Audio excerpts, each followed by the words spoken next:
செய்யும் வேலையை கடவுள் ஆசீர்வதிக்க ஜெபம். எனக்காக கிறிஸ்து சாபத்துக்கு உள்ளாகி என்னை சட்டத்தின் சாபத்தினின்று மீட்டு கொண்டார். ஆபிரகாமுக்கு கிடைத்த ஆசி இயேசு கிறிஸ்துவின் வழியாய் எனக்கு கிடைத்துள்ளது. என் பெயரை ஆண்டவர் சிறப்புற செய்வார்.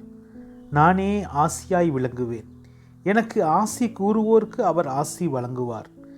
நெற்றி வியர்வை நிலத்தில் விழ அச்சத்தில் உழைத்து வாழ வேண்டிய அவசியம் எனக்கு இல்லை. நான் ஆசீர்வதிக்கப்பட்டவன். நான் காண்பவற்றை அல்ல, காணாதவற்றை நோக்கியே வாழ்கிறேன். ஆண்டவர் என்னோடு எப்போதும் இருக்கிறார்.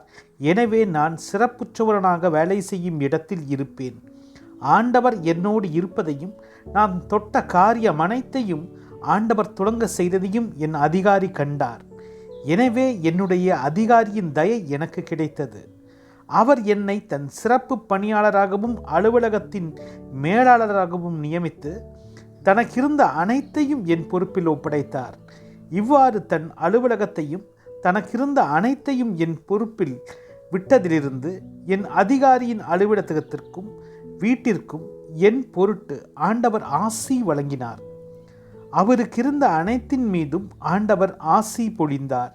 இவ்வாறு என்னிடம் அனைத்தையும் ஒப்புவித்த பின் தான் உண்ணும் உணவை தவிர வேறெதை பற்றியும் அவர் விசாரிக்கவில்லை.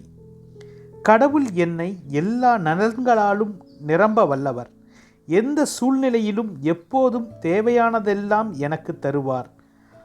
அனைத்து நற்செயல்களையும் செய்வதற்கு தேவையானதெல்லாம் எனக்கு மிகுதியாகவே தருவார். நான் மேற்கொள்ளும் செயல்கள் அனைத்திற்கும் ஆசி வழங்கவும் தம் நன்மைகளின் கருவூலமாகிய வானத்தை ஆண்டவர் எனக்காக திறப்பார்.